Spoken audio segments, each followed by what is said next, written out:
Everyone, आज हम अपने सीधे क्रैश कोर्स में देखेंगे एटीट्यूड और हमारे बिहेवियर।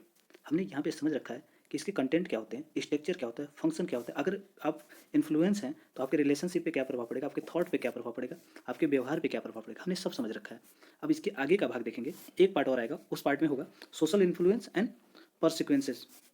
मतलब आप समाज पे क्या प्रभाव पड़ता है आपके एटीट्यूड का, वो सारी चीज़ें हम समझने का हम प्रयास करेंगे अगले पार्ट में।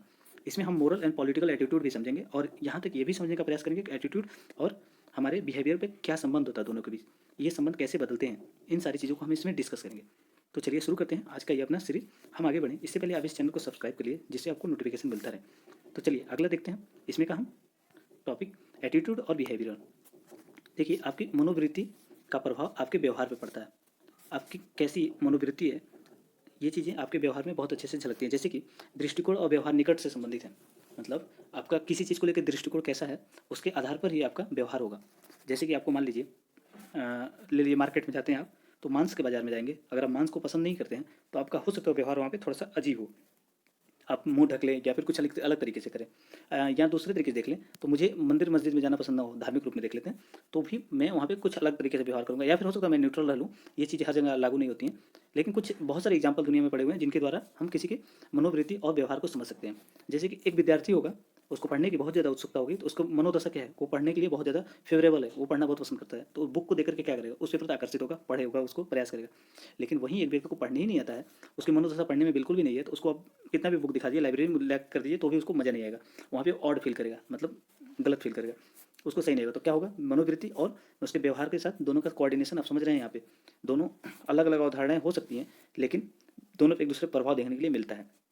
जैसे कि यहाँ पे देख लीजिए आप, मनोवृत्ति आंतरिक है जबकि व्यवहार बाह्य है। ये कैसे समझते हैं आप? जैसे कि मैं कोई चीज़ सोच रहा हूँ, ये चीज़ आप कैसे बता सकते हैं कि मैं क्या सोच रहा हूँ? नहीं बता सकते ना, क्योंकि ये आंतरिक होता है। लेकिन व्यवहार, जैसे कि मैं जिस तरीके का एटीट्यूड दिखाऊंगा, मतलब एक्टिंग करूंगा, कुछ अलग बिहेव करूंगा, तो उसके आधार पर बता सकते हैं कि मैं क्या सोच रहा हूँ, किस तरीके से कर रहा हूँ।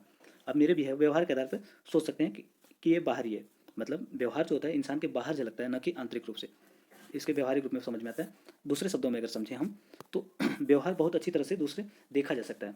क्या देखा जाता है? व्यवहार, मतलब बात करके समझा जा सकता है। लेकिन जो हमारा वो होता है मनोवृत्ति, इसको आसानी से नहीं समझ सकते, क्योंकि आप जैसे ही बात करेंगे मुझसे, तो आपके साथ मैं बहुत रूड अगर पेश आ रहा हूँ, तो आप मेरे व्यवहार को समझ सकते हैं कि मेरा मतलब बिहेवियर कैसा है, कि मैं सबसे बहुत रूडली पेश आता हूँ। लेकिन अगर मेरे मनोदशा क्या है वो तो मैं जानता हूँ ना, क्योंकि आपको तो नहीं पता मैं क्यों इतना रूडली पेश आ रहा हूँ। हो सकता हो कि आपसे कोई गलती हुई हो, आप वो गलती को स्वीकार न करो, इसलिए मैं इतना रूड पेश आ रहा हूँ। तो इसीलिए यहाँ पे अगर देखें तो दोनों में अंतर तो अलग अलग हैं, लेकिन दोनों में एक दूसरे को प्रभावित करते हैं।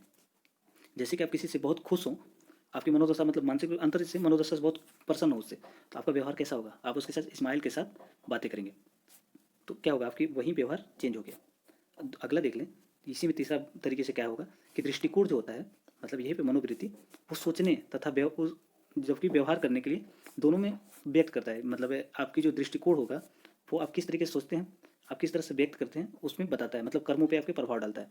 जैसे कि मैं बहुत आलसी प्रवृत्ति का व्यक्ति हूँ, मेरी मनोदशा काम न करने की है, तो मेरा व्यवहार क्या होगा? काम चोरी का होगा। सिंपल सी बात है। तो उसमें भी कर्मों पर व्यवहार का प्रभाव देखने को मिलता है मनोदशा का ही। अगला देख लें इसमें, तो दृष्टिकोण विचार प्रधान होता है। मतलब मैं जो सोच रहा हूँ उस पर आधारित होता है दृष्टिकोण। लेकिन व्यवहार किस पे प्रभावित होता है? तो क्रिया प्रधान पे होता है। मतलब कर्म पे आधारित होता है व्यवहार, और दृष्टिकोण विचार प्रधान। मैं जो सोच रहा हूँ उस पर आधारित होगा, और जो हमारा व्यवहार होगा वो जो मैं कर रहा हूँ उस पर आधारित होगा। तो यही दूसरा देख लें, तो मनोवृत्ति व्यक्ति के व्यवहार को लोग अपने दृष्टिकोण के अनुसार करते हैं। मतलब अपने जो मैं सोचता हूँ उसके आधार पर लोगों से व्यवहार करता हूँ। जैसे कि अन्य के बारे में अलग अलग तरीके से उनके दृष्टिकोण के साथ काफ़ी असंगत हो सकता है। जैसे कि आप, कुछ लोग हैं जो मुझे समझते हैं, तो वो मेरे व्यवहार को बता सकते हैं कि मैं इसी तरीके का प्रवृत्त हूँ और ऐसे ही बातें करता हूँ। लेकिन एक व्यक्ति दूसरा हो जो अननोन हो मुझसे, तो हो सकता हो कि मेरे व्यवहार से उसको पसंद ना आए। तो मतलब एक, या फिर यूँ समझ लें कि आपके व्यवहार आपके दोस्त के साथ किस तरह होते हैं, आपके पिता के साथ कैसे होते हैं, दोनों के साथ डिफरेंट होते हैं। क्यों होते हैं? क्योंकि आप एक के साथ ज़्यादा ईजी फील करते हैं, दूसरे के साथ बिल्कुल ईजी फील नहीं करते हैं। तो इसलिए भी व्यवहारों में अंतर देखने के लिए मिलता है। तो ये हो गया हमारा एटीट्यूड और बिहेवियर। एटीट्यूड क्या होता है कि पिता से थोड़ा बहुत कहीं ना कहीं हम नकारात्मक होते हैं कि अगर कहीं गलती हो गई तो इनसे डांट पड़ेगी, इसलिए भी उनसे थोड़ा सा अलग हुई होता है। और दोस्त से थोड़ी सी गलती हो गई तो क्या कर लेगा, ऐसे व्यवहार होता है हमारे सोच में। तो इसलिए दोनों के साथ बिहेवियरल डिफरेंट देखने के लिए मिलता है। तो आपको उम्मीद है समझ में आ गया होगा कि मनोवृत्ति क्या होता है और व्यवहार क्या होता है। आपको ये भी समझ में आ गया कि मनोवृत्ति कहीं आंतरिक होती है तो व्यवहार हमारा बाहर से एक्सप्रेस होता है, जो हम दिखाते हैं, हम करते हैं उसके द्वारा। तो आपको दोनों में अंतर समझ में आएगा। अगर यूपीएससी में दोनों में अंतर पूछ ले तो आप इसको थोड़ा सी एग्जाम्पल के साथ अच्छे से समझाने का प्रयास कीजिएगा कि व्यवहार किन किन परिस्थितियों में कैसा होता है, किन किन परिस्थितियों में बदलता है व्यवहार। जैसे कि अगर मैं मान लूँ कि अभी हमने एग्जांपल लिया था कि मेरा व्यवहार किसी के साथ क्यों है उल्टा, मतलब एटीट्यूड निगेटिव क्यों है, तो हो सकता है उसने कोई गलती किया हो, फिर वो अगले दिन आकर के वो अपनी गलती स्वीकार कर ले, हमसे सॉरी बोलते, तो हमारा व्यवहार बदल जाएगा ना, श्योर बदल जाएगा। अगली बार से हम उससे अच्छे से पेश आएंगे क्योंकि उसने अपनी गलती एक्सेप्ट कर ली है। तो वैसे ही किसी चीज़ के बारे में आपको नॉलेज नहीं था, आपको लोगों ने गलत बता रखा था, तो आप हमेशा निगेटिव रखते थे व्यवहार, उसके साथ जब भी देखते थे तो अलग सोचते थे। जैसे कि छोड़िए, ज़्यादा धार्मिक एग्जाम्पल लेना अच्छा नहीं होगा, कोई और एग्जाम्पल लेते हैं। जैसे कि मुझे किसी ने बताया रखा था कि मीठा खाने से शुगर हो सकता है, लेकिन अचानक मुझे पता चला कि 30 साल के बाद ही शुगर होगा। तो क्या होगा मेरा व्यवहार? अब शुगर मतलब मीठा मैं खाना पसंद करूँगा, खाऊँगा, मेरा एटीट्यूड अचानक चेंज हो जाएगा। तो फैक्ट के आधार पे, तथ्य के आधार पे या फिर किसी घटना के आधार पे भी व्यवहार बदल सकते हैं। एटीट्यूड निगेटिव है तो पॉजिटिव हो सकता है, तो दोनों ये बदलते भी रहते हैं समय और परिस्थिति के आधार पर। जैसे कि यूँ ले लीजिए दूसरे कि आप शाकाहारी हैं और अचानक किसी ऐसे जंगल में फंस गए जहाँ पे कुछ खाने के लिए ना हो, यहाँ तक कि फ्रूट भी ना हो, तो आप उस कंडीशन में या तो मरिए या फिर मछली या अन्य जीवों को शिकार करके उनको खाइए फिर अपने सर्वाइवल के लिए। तो आप उस कंडीशन में क्या करेंगे? आपका एटीट्यूड मांस को लेकर नकारात्मक था, आपका बिहेवियरल भी एटीट्यूड अलग था, आप हमेशा वहाँ गलत व्यवहार रखते थे, मतलब मांस से दूर हटते थे। अब इस कंडीशन में क्या करेंगे? आप जंगल में फंसे हुए हैं, अब यहाँ पे यही करेंगे सर्वाइवल के लिए, आप किसी जानवर को मारेंगे, उसको आराम से खाएंगे, अपना सर्वाइवल करेंगे ताकि वहाँ से किसी तरह बच के निकल सकें। अब सभी लोग यही करेंगे ज़्यादातर, क्योंकि जान देना इतना आसान थोड़ी है। तो यहाँ पे सर्वाइवल के लिए ये प्रक्रिया करेंगे, आपका समय और परिस्थिति के अनुसार एटीट्यूड बदल गया। एक समय था जब आप इसे नफरत करते थे, दूसरा समय यह होगा यहाँ पे जब फंस गए आप तो आप उनको मजबूरी में खाएंगे ही। तो यहाँ पे आप एक कंडीशन और डाल सकते हैं कि मजबूरियों में भी बदलता है हमारा व्यवहार और एटीट्यूड। जैसे कि आप शादी में जाएंगे, आपके साथ कोई भी गलत ट्रीटमेंट करे और सामने आपके पिताजी हों, तो आप क्या करेंगे? आप उनके डर से यहाँ पे कुछ अलग ही व्यवहार करेंगे, उससे बढ़िया से हाव भाव में पेश आएंगे। लेकिन जैसे ही अकेले मिलेगा तो आप उसका एटीट्यूड आपको समझिए कि क्या होगा, आपका व्यवहार उसके प्रति, आप उसको क्या करेंगे उसके साथ। तो आप ऐसे भी समझ सकते हैं कि यहाँ दबाव में भी बदल जाता है हमारा व्यवहार और एटीट्यूड। चलिए अगला क्वेश्चन देखते हैं इसमें का टॉपिक कि दृष्टिकोण और व्यवहार के बीच कोई संबंध है या नहीं। तो बहुत सारी जगह पे ऐसा देखा गया कि दोनों के बीच का संबंध नहीं है। जैसे कि 1930 के दशक में ला एरियर ने एक संशोधन वो किया था, अपना अध्ययन किया था। ला एरियर जो कि चाइनीज थे, इन्होंने अध्ययन किया था। जैसे अमेरिका में कुछ लोग गए थे, मतलब मैं इनकी कहानी बता दे रहा हूँ। तो इनकी कंपनी से कुछ लोग अमेरिका में गए थे होटल में, और फिर इन्होंने कॉल करके कुछ दिन के बाद जब वहाँ से लौटे, मतलब कुछ होटलों में, मतलब एक होटल में इन्होंने खाने से इनकार कर दिया था, बाकी सारे होटल में नॉर्मली स्टे किए थे, फिर वहाँ से वापस आए थे। इन्होंने दोबारा कॉल करके पूछा कि आप बताइए, हमारे यहाँ से चाइनीज़ जो लोग होते हैं आपके यहाँ टूरिस्ट, आप उनको किस तरह का सेवा देते हो? तो उसमें से 92% लोगों ने बताया था कि चाइनीज़ में हम मेहमानों को हम अपने वहाँ रखते ही नहीं है। तो ऐसे ही जैसे कि कुछ कंडीशन में आप देख लीजिए कि मेरा दृष्टिकोण किसी चीज़ को लेके निगेटिव है, मतलब मैं करप्शन को लेकर के निगेटिव एटीट्यूड रखता हूँ, ठीक। लेकिन अचानक मुझे ज़रूरत पड़ गई कि मुझे किसी जगह एडमिशन लेना है और वहाँ पे केवल एक सीट है और मैं एन टाइम पे पैसे नहीं देता हूँ उसको, तो मुझे वो सीट से हाथ धोना पड़ जाएगा। तो अब मेरा व्यवहार वहाँ पे क्या होगा कि भाई किसी तरीके से इसको पैसे दो और लो, क्योंकि मेरा यहाँ पे दृष्टिकोण कुछ भी हो, लेकिन यहाँ पे मेरा एक्शन क्या होगा, व्यवहार क्या होगा, मैं उसको पैसे दूंगा, एडमिशन ले लूँगा और मेरे पास कोई विकल्प नहीं है। तो जैसे कि हमने देखा था पिछले टॉपिक स्लाइड में कि वहाँ पे किसी दबाव में, परिस्थिति में, समय के साथ एटीट्यूड और व्यवहार दोनों परिवर्तित होते रहते हैं। तो यहाँ पे भी हमने जो एग्जाम्पल लिया करप्शन वाला, अब इसके आधार पे भी समझ सकते हैं कि दोनों के बीच में कोई संबंध नहीं है। ये दोनों एक दूसरे के साथ कोरिलेट करें, कभी कर सकते हैं, कभी नहीं भी कर सकते हैं, कभी बदल सकते हैं, दोनों एक पॉजिटिव हो तो दूसरा निगेटिव हो जाएगा, ऐसे हो सकता है। तो इसलिए कह सकते हैं इनके बीच कोई संबंध नहीं होता है। चलिए यहाँ पे देख लें राजनीतिक दृष्टिकोण क्या होता है। राजनीतिक दृष्टिकोण को हम दो भागों में डिवाइड कर सकते हैं, एक मोरल एटीट्यूड। पहले हम यह समझ लेते हैं मोरल एटीट्यूड क्या होता है। नैतिक दृष्टिकोण, तो हम यहाँ पे देखेंगे नैतिक और राजनीतिक दृष्टिकोण में। तो नैतिक दृष्टिकोण क्या होता है? नैतिक दृष्टिकोण सही और गलत, मतलब कोई भी एक्शन किया जा रहा है, लिया जा रहा है, तो वो सही है या गलत है, किसके आधार पर पता चलता है? नैतिक मान्यताओं के आधार पर, नैतिक सिद्धांतों की तुलना के दृष्टिकोण पर देखते हैं कि वो चीज़ें सही हैं या गलत हैं, मतलब जो हमने एक्शन लिया, मतलब पॉलिटिकल एक्शन लिया गया है, वो सही है या गलत। तो इसको देखेंगे। रिवरेंस मतलब श्रद्धा, फेथफुलनेस भक्ति और सच्चाई, भलाई, इनके आधार पर लिया गया है कि नहीं। जो चीज़ लिया गया है, जैसे कि मान लीजिए श्रद्धा, तो मैं एक पॉलिटिकल पार्टी से हूँ और मेरा ये मानना है कि किसानों की आय 2022 तक दोगुनी कर देनी चाहिए। तो मैं ये किसानों से वादा किया कि मैं 2022 तक वादा कर रहा हूँ कि आपके डबल कर दूंगा, लेकिन मेरे कोई एक्शन में वो चीज़ ना दिखे, मैं कोई ऐसा कदम ना उठाऊँ, मतलब कोई एक्ट ना बनवाऊँ जिससे किसानों की आय दोगुनी हो जाए, तो मेरे कहने बस से मेरा जो मतलब वक्तव्य है वो नैतिक माना जाएगा? बिल्कुल नहीं माना जाएगा, वो गलत माना जाएगा। क्यों? क्योंकि जो मेरे एक्शन है उनमें वो चीज़ें नहीं दिख रही हैं। तो मैं कैसे मान लूँगी आप कि मेरे जो मैंने जो कहा कि मेरा 2022 तक किसानों की आय दोगुनी करने की है, तो वो चीज़ गलत हो जाएगा। यहाँ पे आपने समझ लिया। फेथ क्या हो गया कि विश्वास है कि हम डबल कर देंगे। तो विश्वास कैसे आता है? प्रूफ के साथ आता है भाई, वैसे नहीं आता है। मतलब मुंह से बोल देने से प्रूफ नहीं हो जाएगा, आपको करके दिखाना पड़ेगा। आप बोले कि मैं इस बार टॉप कर दूंगा, तो आप हमेशा टेस्ट में आते हैं 0 नंबर और बोल रहे हैं कि टॉप कर देंगे, तो ऐसे कैसे पॉसिबल है कि आप टॉप कर दें? आपके साथ वो चीज़ रिजल्ट में दिखना भी तो चाहिए। अब रिजल्ट में दिखे ही ना, तो आप कैसे टॉप कर सकते हैं? बिल्कुल भी नहीं कर पाएंगे। तो इसलिए आप यहाँ पे मतलब वहाँ पे फेथ भी होना चाहिए कि आपको विश्वास है कि मैं पिछले टेस्ट में 10 नंबर लाया था, तो इस बार 20 नंबर ला सकता हूँ, थोड़ा सा और स्ट्रगल करके। तो यहाँ पे अगर कोई पॉलिटिकल पार्टी निर्णय ले रही है कि मैं अचानक जीडीपी भारत की 20% कर दूंगा या 10% कर दूंगा, अभी तत्काल में 2% चल रहा है, तो ये कैसे, मतलब थोड़ा भी तो रियलिस्टिक होना चाहिए ना। तो वही चीज़ यहाँ पे बता रहा है कि वहाँ पे फेथ होना चाहिए कि विश्वास है कि बढ़ जाएगा, लेकिन बढ़ेगा किस बेस पे? वो भी चीज़ें होना चाहिए, जो निर्णय ले रहे हैं उसमें फेथफुल होना चाहिए। अगर वो उसमें सच्चाई होनी चाहिए, मतलब ऐसा ना हो कि वो चीज़ केवल एक पॉलिटिकल पार्टी का स्पीच हो जाए। स्पीच में ज़्यादातर चीज़ें झूठ बोल देते हैं, लेकिन क्या होता है डेमोक्रेसी में, दबाव डाल के जनता उस चीज़ को प्रूव करवाती है। जैसे कि आप लोगों ने सुना होगा कि प्रेशर ग्रुप कौन से होते हैं? एनजीओ होते हैं, सोसाइटी होती है, कुछ स्वतंत्र व्यक्ति होते हैं, जैसे कि वो डिमांडर व्यक्ति, यूँ समझिए किसान आंदोलन, किसानों का जो संगठन है वो क्या है? दबाव ग्रुप है। अब नेताजी ने आंदोलन में बोल दिया कि हम किसानों की आय 2 डबल करेंगे। अब डबल ना होने के कारण किसानों ने आंदोलन शुरू कर दिया कि आपने जो बोला था वो तो और गड़बड़ कर रहे हैं, आप कानून बना के। देखिए, इसको रियल लाइफ में मत लीजिएगा, हम किसी पॉलिटिकल पार्टी की बातें नहीं कर रहे, बस इसको समझने के लिए कह रहे हैं। तो यहाँ पे किस क्या करेंगे वो? दबाव डालेंगे उनके ऊपर, क्योंकि उन्होंने जो बोला था वो चीज़ें से इनके जो एक्शन है वो चीज़ें मेल नहीं खा रहे हैं। तो वो चीज़ें आप कैसे प्रूव करेंगे कि ये सही है? सही ना मानने के अगर समाज में अशांति की स्थिति उत्पन्न होती है। अगर भलाई देख लें तो आप भलाई के रूप में कैसे समझ सकते हैं? गुडनेस कैसे मान सकते हैं? तो सरकार की स्कीम, राजनीतिक पार्टियों की कुछ परियोजनाएं, जैसे सिंचाई इरिगेशन, प्रधानमंत्री किसान सिंचाई योजना, या फिर कुछ अन्य योजनाएं ले सकते हैं। पीएम किसान योजना, जिसमें मतलब उनको पेंशन मिलता है, पेंशन नहीं, फसल यो इसकी स्कीम है, तो उसके थ्रू मिलता है। तो आप कुछ और स्कीम बता सकते हैं जो किसानों की भलाई के लिए चालू किए गए हैं? नीचे कमेंट बॉक्स में बताइए कि कौन कौन सी स्कीम किसानों की भलाई के लिए चालू की गई है। तो वो सारी चीज़ें हो गई जिससे किसान का आय बढ़े, उसके लागत कम आए, या यूँ कह लें कोई सब्सिडी दे दें इलेक्ट्रिसिटी पे, जिससे किसान आसानी से सिंचाई कर सके। तो ये सारी चीज़ें क्या होगी? गुडनेस, मतलब भलाई के लिए उनके काम किए जा रहे हैं। तो उनके जो मोरल एटीट्यूड होंगे, उनके इतने एक्शन के आधार पर हम निर्धारित करेंगे कि वो चीज़ें सही हैं या गलत। तो आप समझ गए कि नैतिक और राजनीतिक दृष्टिकोण में क्या संबंध होता है।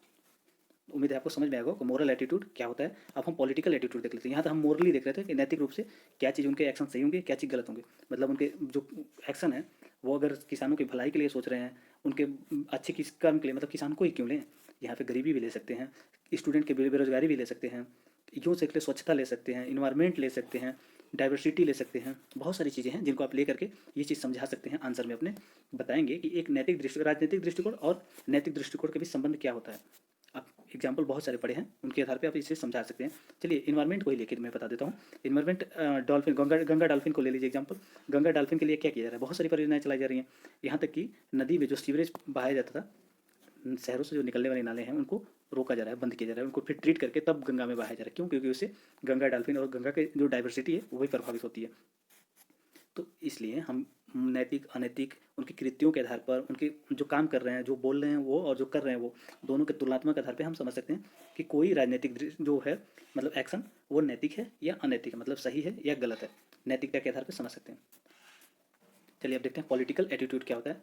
तो पहले पॉलिटिकल एटीट्यूड समझने के लिए आपको जरूरी है कि आप समझिए कि राजनीतिक में हमने एटीट्यूड तो समझ रखा है, अब देखते हैं कि राजनेता का एटीट्यूड क्या होता है। तो राजनीतिक एटीट्यूड मतलब ये होता है कि राजनीतिक मनोवृत्ति, मतलब लोगों के लिए राजनीतिक मनोवृत्ति से जुड़ा राजनीतिक जीवन। जैसे कि कोई राजनीतिक पार्टी राष्ट्रीय राजनीतिक रूढ़िवादिता, राजनीतिक उदारता, राजनीतिक कट्टरपंथी, इनमें से किस तरह का दृष्टिकोण रखती है कोई राजनीतिक व्यक्ति, उसके आधार पर उसके एक्शन में महसूस होगा। अगर मान लीजिए मैं राष्ट्रवादी हूँ, तो मेरे एक्शन क्या होंगे? छोटी सी भी राष्ट्र विरोधी गतिविधियों को मैं बहुत बड़े एक्शन के द्वारा उसको दबाने का प्रयास करूंगा। मतलब इतने छोटे हैं एक्शन, मतलब गतिविधि हुई और मैं इतना बड़ा एक्शन लूँगा उसके ऊपर। उदाहरण के रूप में ले सकते हैं, उत्तर प्रदेश में कुछ लोगों ने दंगे किए थे, जिसके आधार पर उनके पोस्टर लगा दिए थे दिल्ली में, इतने बड़े एक्शन ले लिए गए थे।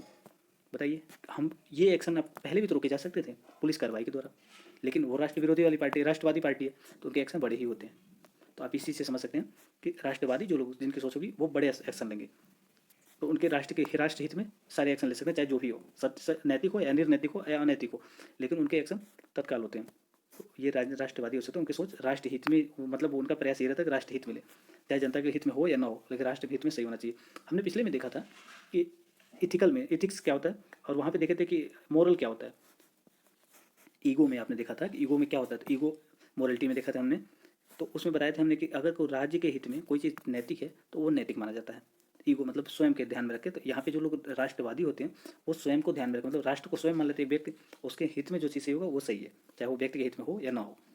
अगर रूढ़िवादी राजनीति है, मतलब पारंपरिक नॉलेज के आधार पर, जैसे कि मतलब यूँ समझिए ग्रंथों के, धार्मिक ग्रंथों के आधार पर चल रहा है, तो क्या होगा यहाँ पे ये होगा कि आधुनिक तत्वों को वो स्वीकार नहीं करेंगे। तो इससे समस्याएं होंगी, विकास के लिए बाधा होगा, आधुनिक विकास नहीं हो पाएगा, मतलब हम पिछड़ जाएंगे, आयात पर ही निर्भर रह जाएंगे। तो ये समस्याएं आ सकती हैं। राजनीतिक उदारवाद क्या होता है? देखिए, राजनीतिक उदारवाद का मतलब ये है, हम ये समझेंगे, अगर कोई पार्टी राजनीतिक उदारवादी विचारधारा को मानती है तो वो आने वाली नई पीढ़ी को अवसर देगी, लोकतांत्रिक प्रक्रिया को बढ़ावा देगी। तो ये राजनीतिक उदारवाद के कुछ लक्षण हैं। राजनीतिक कट्टरपंथा का मतलब क्या होता है कि वो लोग जो भी करते हैं तो वो मतलब यूँ समझे कि कट्टरपंथ और यहाँ पे देखिए रूढ़िवाद, लगभग दोनों एक ही सिक्के के दो पहलू हैं। इनके भी निर्णय पारंपरिक ज्ञान, मतलब जो चीज़ प्रूफ है, अगर ये बोल दें कि ये चीज़ें मतलब रोड नहीं है या समुद्र है, इनके लिए समुद्र ही होगा, क्योंकि वो जो चीज़ मान ली है वही सही है। जैसे कि बोल दिए कि राष्ट्र हित में जो चीज़ें आप लोग कर रहे हैं, कोई व्यक्ति अगर बोल दे कि भारत माता की जय नहीं बोलता है तो उसको जेल भेज दिया जाएगा। एक कट्टरपंथी वाला विचार, मतलब इनको मार ही दिया जाएगा। तो ये कहीं कहीं कट्टरवादी होते हैं, और कट्टरवादी और रूढ़िवादी दोनों एक ही सिक्के के पहलू हैं। तो आप इनको एक तरीके से समझ सकते हैं। राजनीतिक दृष्टिकोण अत्यंत उदार एवं अत्यंत रूढ़िवादियों के बीच की सीमा होती है। ये बिल्कुल सही है। क्यों होती है? ये इसकी विशेषता है। राजनीतिक एटीट्यूड में हम यहाँ समझेंगे कि राजनीतिक जो दृष्टिकोण होते हैं अत्यंत उदार भी नहीं होते, अत्यंत रूढ़िवादी भी नहीं होते। जैसे कि आप यूँ एग्जाम्पल ले सकते हैं मनरेगा का। मनरेगा जब बीजेपी गवर्नमेंट थी तो मनरेगा को एक गड्ढे खनने वाली योजना मानती थी। लेकिन हम लोग ये वीडियो पढ़ रहे हैं, देख रहे हैं, सीरीज पढ़ रहे हैं लॉकडाउन के बाद, तो लॉकडाउन में गवर्नमेंट ने किसानों को और कमजोर वर्ग को मतलब उनको रोजगार प्रदान करने के लिए मनरेगा का इस्तेमाल किया। बहुत सारे फंड अलॉट किए गए मनरेगा के अंतर्गत। तो बताइए, एक तरफ तो उनके पहले रूढ़िवादी थे और फिर अचानक उदारवादी हो गए। तो कैसे मान सकते हैं आपको रूढ़िवादी या उदारवादी? यहाँ से अभी एग्जाम्पल इसलिए हमने दिया ताकि आपको समझ में आ जाए कि जो राजनीतिक दृष्टिकोण होते हैं ना ही बहुत ज़्यादा उदारवादी होते हैं ना ही रूढ़िवादी होते हैं। जैसे कि हमें अगर लाभ होता है चीन से दोस्ती रख के, तो हम चीन से दोस्ती रखेंगे। अगर नेपाल से दोस्ती रख करके हमें बेनिफिट होता है तो हम नेपाल से बेनिफिट रखेंगे। तो मतलब राष्ट्र हित में जो चीज़ सही होता है, जो भी एक्शन, वो चीज़ें नैतिक है। ऐसे समझिए आप राजनीतिक दृष्टिकोण के अकॉर्डिंग। ये डिप्लोमेसी में भी यही सिद्धांत काम करता है। दृष्टिकोण की राजनीतिक प्रणाली की संरचना में हम देखें तो ज्ञान, कौशल एवं सकारात्मक नकारात्मक निर्णय, ये सारी चीज़ें काम करती हैं। जैसे कि आपका एक पड़ोसी है नेपाल, और इस साइड में चीन है, इस साइड में इंडिया। तो आपका चीन मतलब नेपाल किसी भी तरीके का एक्शन ले, मतलब कुछ भी वक्तव्य दे, लेकिन आपका एक्शन नहीं बदल पाएगा। क्यों? क्योंकि उस साइड से चीन का समर्थन है, इधर से इसका, इंडिया का। तो दोनों में समस्याएं होती है ना, क्योंकि इसके द्वारा अन्य गतिविधियाँ, मतलब चीन का हस्तक्षेप हमारे उत्तराखंड जैसे रीजन में हो सकता है। आप जियोग्राफी सीरीज में इसको हम स्टार्ट करेंगे तो उसमें देख लेंगे। ज्ञान, कौशल, सकारात्मक नकारात्मक दृष्टिकोण ये बदल सकते हैं, ये हमेशा एक जगह स्टेबल नहीं रहेंगे। हमने अभी जल्दी ही नेपाल के साथ रिश्ते सुधारे हैं, तो उसके आधार पर हम इसको समझ सकते हैं। और दूसरे तरीके से समझें तो कोई राजनीतिक पार्टी को हम वोट किस आधार पर देते हैं ये भी समझ लेंगे। उनकी सोच कैसी होती है धार्मिक, लिंगों को लेकर के। जैसे कि बोल्सोनारो का नाम सुने होंगे। बोल्सोनारो अभी हमारे चीफ गेस्ट थे, तो इसके आधार पर उनकी भी सोच थी, लिंग को, LGBT को लेकर उनकी निगेटिव सोच थी। तो उनको क्या माना जाता है कि वो निगेटिव सोच रखते हैं। तो इनके आधार पर भी हम चयन करते हैं अपने राजनेताओं की। या फिर पूंजीवादी, आर्थिक, राजनीतिक, कि वो देश में अगर वो सत्ता में आएंगे तो किस तरह का बदलाव लाएंगे, लोकतांत्रिक प्रक्रिया को आगे बढ़ाएंगे, या फिर पूंजीवादी मतलब उनके प्रभाव में ही रह जाएंगे, या फिर वो धार्मिक हैं। अंतर्राष्ट्रीय नीति उनकी कैसी है? जैसे कि आप सभी लोग जानते हैं कि हमारे जो पहले प्रधानमंत्री थे उनकी सोच कैसी थी इंटरनेशनल रिलेशन को लेकर के। वो काफ़ी ज़्यादा मतलब रिलेशनशिप को लेकर अलग ही विचार रखते थे, आदर्शवादी थे। यूँ कह ले तो पंडित जवाहरलाल नेहरू वो काफ़ी आदर्शवादी सोच रखते थे। यूँ समझ मोदी जी का ये पूंजीवादी विचारधारा रखते हैं। समाजवादी को ले लें तो ये समाजवादी तो कहना गलत होगा, कांग्रेस को समाजवादी ना कहिए तो बढ़िया रखे। समाजवादी और आर्थिक मतलब पूंजीवादी के बीच का वो कड़ी है, तो उसकी अलग विचार। इसके आधार पर जब वोट दिया जाता है तो वो भी कहीं ना कहीं हमारे लोकतांत्रिक दृष्टिकोण को प्रभावित करता है। जैसे कि कुछ लोग ऐसे होंगे जो परिवार के आधार पर या धर्म के आधार पर भी मानते होंगे कि कोई राजनीति बहुत बढ़िया है। जैसे उनके घर में कोई राजनीतिक संबंधित पार्टी संबंधित हो तो उनका दृष्टिकोण अलग हुआ। आप हिंदू हैं तो आप अगर कोई सरकार मतलब राजनीतिक पार्टी हिंदू धर्म से है तो उनका आपका दृष्टिकोण अलग हुआ। आप मान लीजिए उच्च कास्ट से या निम्न कास्ट है तो कोई राजनीतिक पार्टी निम्न या उच्च से होगी तो आपका दृष्टिकोण अलग होगा। जातीयता या क्षेत्रीयता, मतलब आपके क्षेत्र से कोई राजनीतिक पार्टी होगी तो आपका दृष्टिकोण उसके प्रति अलग होगा। सामाजिक, आर्थिक, ये सारी चीज़ें समझ सकते हैं कि इनके आधार पर हमारा दृष्टिकोण कैसा होता है, या फिर उनका दृष्टिकोण इन सबसे संबंधित है तो कैसा होगा। यही चीज़ हमें पॉलिटिकल एटीट्यूड में समझने का प्रयास करते हैं। चलिए अगला देख लेते हैं, राजनीतिक दृष्टिकोण को आकार देने वाले कारक कौन कौन से हैं। अगर किसी व्यक्ति के राजनीतिक दृष्टिकोण को आकार देते हैं तो कौन कौन से कारक होते हैं। जैसे कि आप किसी आपकी फैमिली में राजनीतिक पार्टियां हैं तो इस बात के ज़्यादा चांसेस होंगे कि आप भी पॉलिटिकल मतलब चीज़ों में ज़्यादा इंटरेस्ट रखेंगे। आपके अगर धार्मिक ये भी चीज़ें हैं कि आप जैसे प्रचार करने जा रहे हैं, धरना मतलब धरना तो नहीं कहेंगे इसको, जो लोग भाषण देते हैं उसको क्या कहते हैं, रैली करने जा रहे हैं, सॉरी मैंने भाषण बोल दिया था, रैली करने जा रहे हैं, वहाँ तक रैली में भी भाषण ही होता है, तो रैली करने जा रहे हैं तो आप हो सकता है कुछ लोगों को देखेंगे वो मंदिर में जाते हैं, कुछ लोग मस्जिद जाते हैं, लेकिन एक चीज़ आप याद रखिएगा, राजनेताओं की कोई जात धर्म नहीं होती है, वो किसी भी धर्म में जा सकते हैं, उनको अगर लाभ मिलता है मस्जिद में जाने से मस्जिद में जाएंगे, गुरुद्वारे में जाने से लाभ मिलता है तो गुरुद्वारे में जाएंगे।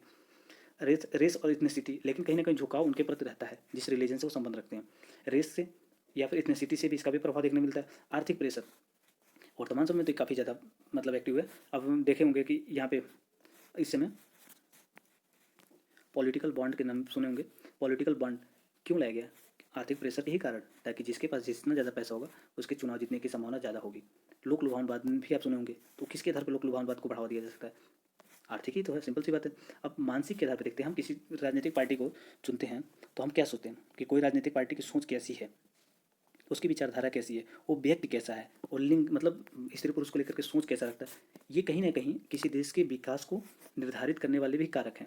अगर किसी एक पार्टी का देश में शासन चलेगा तो क्या होगा, कहीं ना कहीं तानाशाही हो जाएंगे, तानाशाही होंगे तो विकास प्रक्रिया आगे बढ़े या घटे कोई फर्क ही नहीं पड़ेगा। जैसे कि वर्तमान गवर्नमेंट को हम एग्जाम्पल ले लेते हैं, इसमें जीडीपी गिरती जा रही है फिर भी जनता को कोई फर्क नहीं है, क्यों, क्योंकि यहाँ पे रिलीजियस इशू आ जाता है, 80% जनसंख्या का समर्थन मिला हुआ है उनको, कोई आवाज़ उठाने वाला ही नहीं है, जीडीपी गिरती जाए कोई फर्क नहीं पड़ने वाला है। सरकार के एक्शन मतलब बिना प्लान के ही हो जाते हैं। लॉकडाउन को ज़्यादातर लोग ये मानते हैं कि ये बिना प्लान का था और फेल रहा या सफल रहा, इसका कोई मूल्यांकन ही नहीं हुआ। पीएम केयर फंड, इसका भी कोई प्लान ही नहीं था, उसका यूज कहाँ हुआ कैसे हुआ इसका भी कोई स्पष्ट विवरण नहीं मिला। इसको मतलब यूँ समझ लें कि आरटीआई से इसको बाहर कर दिया गया। तो आप ये चीज़ें कैसे समझेंगे, आप ये समझेंगे कि कोई राजनीतिक पार्टी कहाँ से संबंध रखती है, किस फैमिली से संबंध रखती है, कॉर्पोरेट घराने से कोई राजनीतिक पार्टी संबंध रखती है तो क्या होगा, वो उनके लिए ही लाभ देगी ना। अगर कोई धर्म से संबंध रखती है, धार्मिक पार्टी कभी एक लोकतांत्रिक देश में बढ़िया काम कैसे कर सकती है, बिल्कुल भी नहीं कर सकती है, क्योंकि वो ज़्यादातर धार्मिक भावनाओं से ही प्रभावित होंगी, तो वो बहुत बढ़िया काम नहीं कर पाएंगी। या फिर अगर इसको अलग अलग तरीके से समझ सकते हैं, जैसे कि एक अगर कोई नया व्यक्ति राजनीति में आता है तो उससे संबंध जोड़ के देख सकते हैं, या फिर किसी राजनेता को इन सबसे जोड़ के देख सकते हैं, तो आपको उसका दृष्टिकोण समझ में आ जाएगा। तो उम्मीद है ये चीज़ समझ में आ गया होगा आपको, राजनीतिक दृष्टिकोण को आकार देने वाले कारक कौन कौन से हैं। तो चलिए अगला देख लेते हैं कि राजनीतिक दृष्टिकोण को निर्माण करने वाली कौन कौन सी प्रक्रिया है। तो देखिए, राजनीतिक दृष्टिकोण निर्माण एक सीखने की प्रक्रिया है, मतलब धीरे धीरे बदलती है। जैसे राहुल गांधी अब धीरे धीरे मैच्योर हो रहा है, ये कहने वाली बात है, वो ऑलरेडी मैच्योर है। एक व्यक्ति कि अभिव्यक्ति कैसा होगा, विश्वास कैसा है, उसके मूल्य कैसे हैं, मानदंड कैसे हैं, व्यवहार के पैटर्न कैसे हैं, ये सारे तो दृष्टिकोण को ही स्पष्ट करते हैं। किसी उसका रवैया कैसा है, राजनीतिक सामाजिक राजनीतिक व्यवहार उसका कैसा है, मतलब वो समाज को लेकर के किसी के जैसे कि अमीर गरीब को लेकर के कैसा उसका सोच है, ये सारी चीज़ें ही व्यक्त करती हैं। अगर वो गरीबों से नफरत करता है ट्रंप जैसे, तो फिर वो कैसे काम कर पाएगा, नहीं कर पाएगा। बहुत बढ़िया लोकतांत्रिक देश, भारत जैसे देश में तो बिल्कुल भी नहीं कर पाएगा। तो यहाँ पे दृष्टिकोण देखें, राजनीतिक दृष्टिकोण का निर्माण करने के लिए अब कारक, तो राजनीतिक दृष्टिकोण इनमें पूर्व धारणा के आधार पर ही होगा। अगर उनकी पूर्व धारणा इनको लेकर के कैसी है उसके आधार पर वो कार्य करेंगे। तो अगर आपको समझ में आएगा तो ठीक है, वरना इसको अगली वीडियो में और बढ़िया से समझाने का प्रयास करेंगे।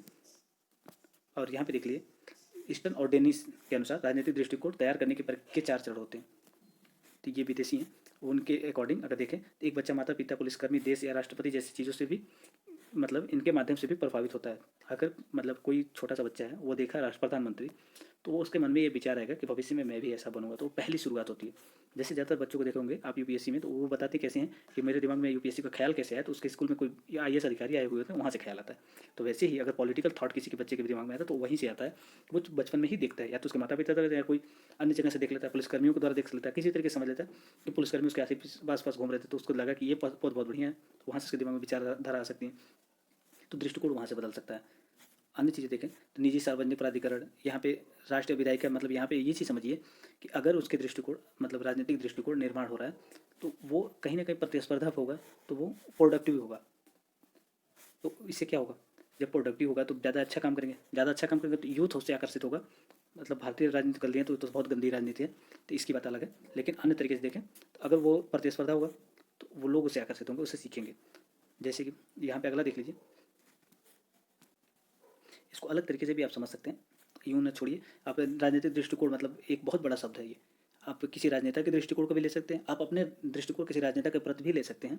ऐसे बहुत सारे तत्व हैं जिनके आधार पर आप समझ सकते हैं। अगर मैं अपने व्यक्तिगत आधार पर बताऊँ तो ज़्यादातर लोग देखे होंगे कि माता पिता या अन्य के दबाव में आकर के या किसी से आकर्षित होकर के उसको वोट देने के लिए दृष्टिकोण बनाते हैं।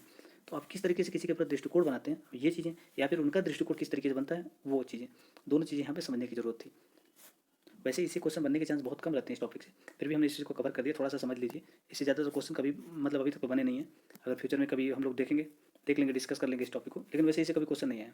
एक टॉपिक बहुत ज़्यादा इंपॉर्टेंट नहीं था, फिर भी हमने कवर कर दिया। लेकिन ये टॉपिक थोड़ी सी इंपॉर्टेंट, राजनीतिक दृष्टिकोण का निर्माण कैसे होता है। तो देखिए, इसका निर्माण होता है राजनीतिक संस्कृति को बनाए रखने के लिए, मतलब राजनीतिक दृष्टिकोण, राजनीतिक जो संस्कृत होता है, मतलब कल्चर होता है, पॉलिटिकल कल्चर, उसको बनाए रखने के लिए महत्वपूर्ण है। राजनीतिक संस्कृति में परिवर्तन के लिए, बताइए अभी तक हुआ क्या है, परंपरावादी दृष्टिकोण रहा है, मतलब एक फैमिली की उसके अगली पीढ़ी ऐसे ही शासन करती चली आई। लेकिन वर्तमान में क्या हुआ, एक खत्म हो गया, एक निष्पक्ष कोई दूसरा व्यक्ति जो काबिल हो वो आता है, तो मतलब परिवर्तन के लिए भी जरूरी है। अगला देखें तो राजनीतिक दृष्टि सांस्कृतिक निर्माण के लिए, तो ये भी जरूरी है कि मतलब उसमें सख्त, आप लोग ocean web theory Gandhi ji का समझे होंगे, तो वहाँ पे भी ये काफ़ी कारगर है राजनीतिक दृष्टिकोण। यहाँ तक कि एथिक्स में पूछता भी है कि गांधी जी का ओशियन वेब थ्योरी क्या है, उसको वर्तमान राजनीति में के परिप्रेक्ष्य में कैसे समझते हैं आप। तो वहाँ पे ये चीज़ समझिए आप यहाँ पे कि राजनीतिक संस्कृति का निर्माण करता है कि जो पहले की राजनीति और आज की राजनीति दोनों में डिफरेंट पूछ लेता है कई बार, कि पहले की राजनीति ज़्यादा कहीं ना कहीं प्रोडक्टिव थी, लेकिन अब वर्तमान की राजनीति नहीं है। लोग सेशन को छोड़ करके धरना प्रदर्शन शुरू कर देते हैं, उसमें पर्चे फेंकने लगते हैं, गालियाँ गलौज करने लगते हैं, ऐसी प्रवृत्ति हो गया। तो इस संस्कृति में बदलाव लाने की आवश्यकता है, उन सब पे फोकस करता है राजनीतिक दृष्टिकोण। और अन्य देखें तो पॉलिटिकल सिस्टम के वर्तमान पैटर्न का फाउंडेशन भी तैयार करता है, जो वर्तमान में है उसको देखते हुए भविष्य में कैसा होना चाहिए उसका फाउंडेशन तैयार करता है। निरंतरता एवं परिवर्तन, राजनीतिक पार्टियां कंटिन्यू चलती रहें और उनमें समय के साथ परिस्थिति के साथ बदलाव भी आते रहें, इन सबके साथ काम करता है राजनीतिक दृष्टिकोण। अगर किसी का कोई पार्टी का या व्यक्ति का, मतलब हमने पहले आपको बता दिया दृष्टिकोण बहुत बड़ा शब्द है, एक व्यक्ति से लेकर के एक संस्था तक भी काम करती है। तो अगर देखें किसी संस्था में अगर वो राजनीतिक बदलाव चाहते हैं तो इन सब सारे तत्व प्रभाव डालते हैं उन पर कि उनका दृष्टिकोण किस तरह का बदलाव पे होगा। वो अगर वो सांस्कृतिक बदलाव लाना चाहते हैं तो किस तरह का लाएंगे अपने राजनीतिक पार्टी में। तो यहाँ पर ये चीज़ें थी, आप ये चीज़ को समझ सकते हैं। राजनीति में नैतिकता का निर्धारण करने वाले राजनीतिक दृष्टिकोण में विचारधाराएं की भूमिका। तो आप समझिए यहाँ पे यूँ कि स्वस्थ राजनीतिक दृष्टिकोण की आवश्यकता क्यों है। स्वस्थ राजनीतिक दृष्टिकोण आवश्यक इसलिए है कि उनके कार्य के घंटे मतलब ज़्यादा से ज़्यादा हों, वो प्रोडक्टिव हों, जो बढ़िया काम करें। जैसे संविधान भी लागू करना चाहता है, संविधान भी ये बात पर जोर देता है कि सबका टाइम अलॉट है कि इस टाइम में इतना ही काम करना है, इस कम टाइम में इस मतलब 0 घंटा और अन्य दिया हुआ है। अब उसको पॉलिटी में हम डिस्कस करेंगे अच्छे से, लेकिन यहाँ पे आप समझिए उनके कार्य के जो घंटे हैं उनको एक एक क्षण का भी पूरा एक्सप्लेनेशन दिया हुआ है कि किस काल में किसको क्या करना है। समाधान बढ़िया से निकल सकते हैं उनको, और नए जो इससे बढ़िया ऐसे काम करेंगे तो जो नए बच्चे होंगे उनका दृष्टिकोण क्या होगा, राजनीति के प्रति बढ़िया होगा, वो आकर्षित होंगे। तो यहीं से निर्माण होता है राजनीतिक दृष्टिकोण का। तो आपको ये चीज़ समझ में आ गया होगा, राजनीतिक दृष्टिकोण को हमने बहुत बड़े लेवल पर समझा दिया कि एक व्यक्ति से लेकर के एक संस्था पर, एक व्यक्ति पर क्या प्रभाव पड़ता है, एक व्यक्ति की सोच कैसे बनती है, ये सारी चीज़ें हमने समझा दी। तो आज के लिए बस इतना ही। ये सीरीज देखने के लिए धन्यवाद। अगर आपको जो टॉपिक समझ में नहीं आया हो उसको आप लास्ट में कमेंट बॉक्स में बताइए, उसको अगले वीडियो में हम कवर कर देंगे।